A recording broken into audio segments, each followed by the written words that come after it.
एक viral video ने पूरे इंटरनेट को डिवाइड कर दिया है। कुछ लोग कह रहे थे she was being rude to fans और कुछ कह रहे थे कि वो सिर्फ बेसिक प्राइवेसी मांग रही थी। और ये ड्रामा यहीं खत्म नहीं होता। ब्लिंक्स और आर्मीज के बीच एक और अननेसेसरी फैन वॉर भी चल रही थी, जहां कॉपिंग एलिगेशंस ने सिचुएशन और मेसी बना दिया।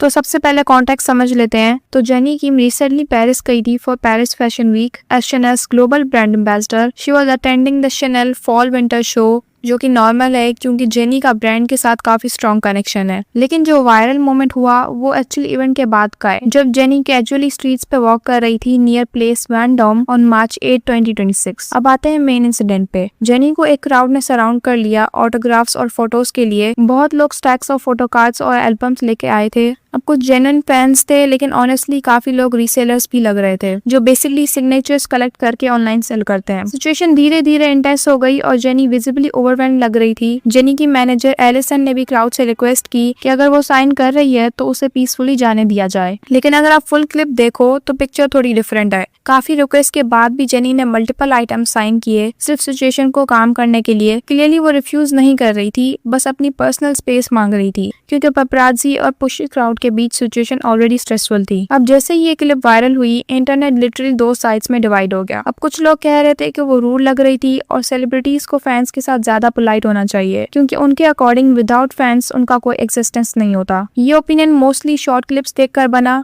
जहां सिर्फ उसकी दिस इज स्ट्रेसफुल वाली लाइन हाईलाइट हो रही थी। और बहुत से लोग स्पेशली फैंस और न्यूट्रल ऑडियंस उसे डिफेंड कर रहे थे।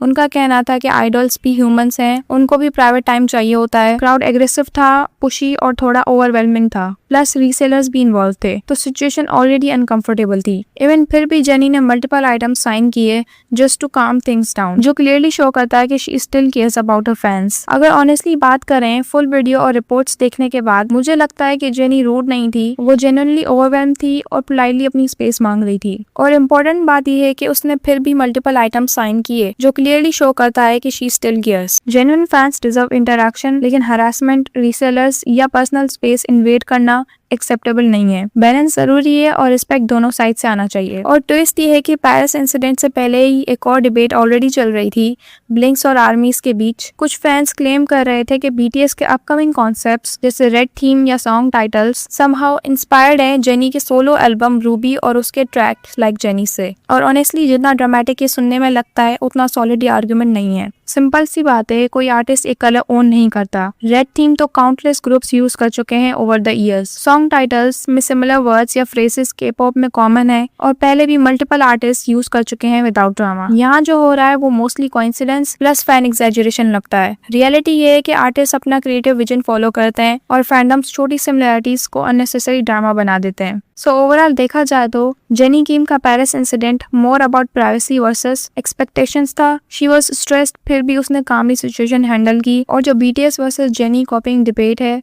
वो ज्यादा फैन वॉर नॉइज लगता है, नॉट समथिंग सॉलिड। अब रियल क्वेश्चन ये है कि क्या सेलिब्रिटीज को हर वक्त अवेलेबल रहना चाहिए फॉर फैंस, या उनको भी पर्सनल स्पेस का राइट मिलना चाहिए? और कॉपिंग डिबेट रियल इशू है या बस अननेसेसरी फैंडम ड्रामा? अब आप लोग बताओ, क्या जेनी राइट थी अपनी प्राइवेसी मांगने में, और क्या बीटीएस ने जेनी को कॉपी किया है, या बस ये अननेसेसरी फैन वॉर है? अपना ओपिनियन कमेंट्स में जरूर बताना, और अगर वीडियो पसंद आई तो चैनल को सब्सक्राइब करना, वीडियो को लाइक कर देना। मिलते हैं नेक्स्ट वीडियो में।